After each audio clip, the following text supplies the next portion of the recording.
अरे यूं तो लोग जीने के लिए जिया करते हैं, लाभ जीवन का नहीं फिर भी जिया करते हैं। मृत्यु से पहले मरते हैं हजारों लाखों करोड़ों, लेकिन जिंदगी उनकी है जो मरकर जिया करते हैं।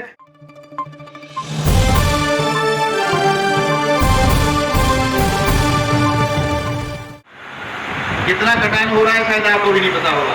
आप उन्नाव रहती है, लखनऊ रहती है जी, लेकिन मैं संतुष्ट नहीं हूं। मैं एक संत हूं, स्पष्ट वक्ता हूं।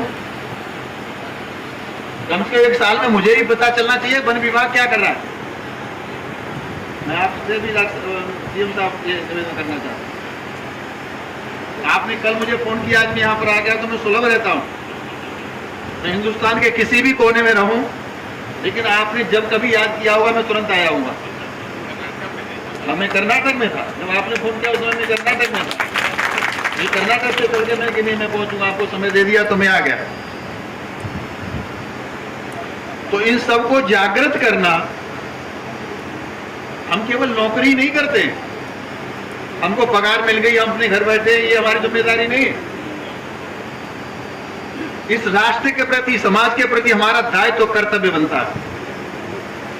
तब मैं कहा करता हूं, यूं तो लोग जीने के लिए जिया करते हैं। अरे यूं तो लोग जीने के लिए जिया करते हैं, लाभ जीवन का नहीं फिर भी जिया करते हैं।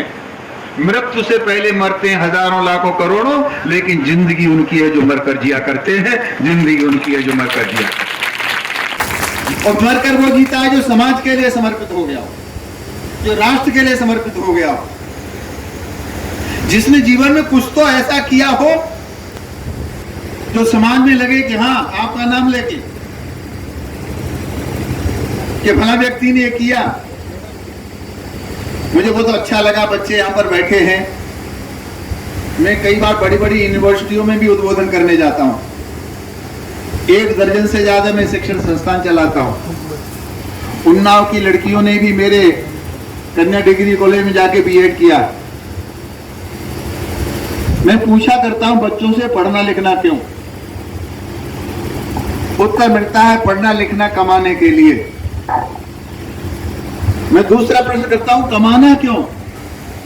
उत्तर मिलता है खाने के लिए। आप तो बाबा हो गए, कोई खिला देगा, हमें कौन खिलाएगा? तो पढ़ना लिखना कमाने के लिए, कमाना खाने के लिए, खाना क्यों? जीने के लिए। मैं मानता हूं पढ़ना लिखना कमाने के लिए, कमाना खाने के लिए, खाना जीने के लिए। आप हमें कहेंगे कि भूखे भजन होए गोपाला, जेले अपनी कंठी माला।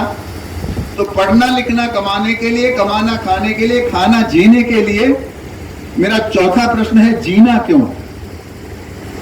आप न जिएंगे तो धरती रसातल में चली जाएगी क्या? आप जिएंगे तो इस धरती पर कोई 14 चांद लगाने वाले हैं क्या? तो जीवन का कोई भरोसा नहीं, एक क्षण का भी। पर संकल्प है राजनीति से रिटायरमेंट होने के बाद बस उसी वाटिका में अपना जीवन यापन करूंगा, बिल्कुल गंगा के किनारे।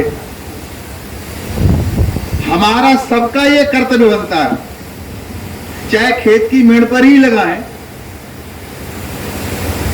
इन वृक्षों से जितनी ऑक्सीजन मिलती है, इतनी ऑक्सीजन कहीं से नहीं मिलती। ये वृक्ष हमें लगाने चाहिए।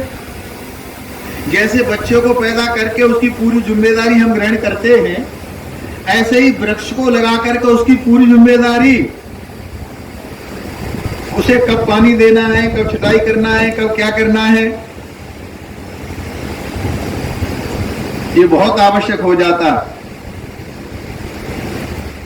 कर्मठ मुख्य विकास अधिकारी श्री पटेल साहब, यहाँ की डीएफओ मैडम,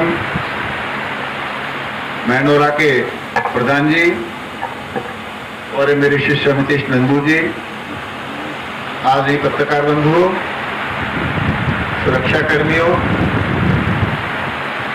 वन विभाग के सभी पदाधिकारीगण, नन्हे मुन्ने बच्चों और बच्चियों, जैसा कि आपको माननीय जिलाधिकारी महोदय ने बताया कि 65 लाख के सापेक्ष में ये वृक्षारोपण का अभियान शुरू हुआ है, जिसमें माननीय जिलाधिकारी जी के आग्रह पर आज मुझे यहाँ आने का सौभाग्य प्राप्त हुआ। सभी अधिकारियों के साथ वृक्षारोपण करने का अवसर प्राप्त हुआ और संयोग की बात है डायरेक्टर साहब, मैं वन पर्यावरण विभाग के भारत सरकार की स्टैटिक कमेटी का सम्मानित मेंबर भी हूं।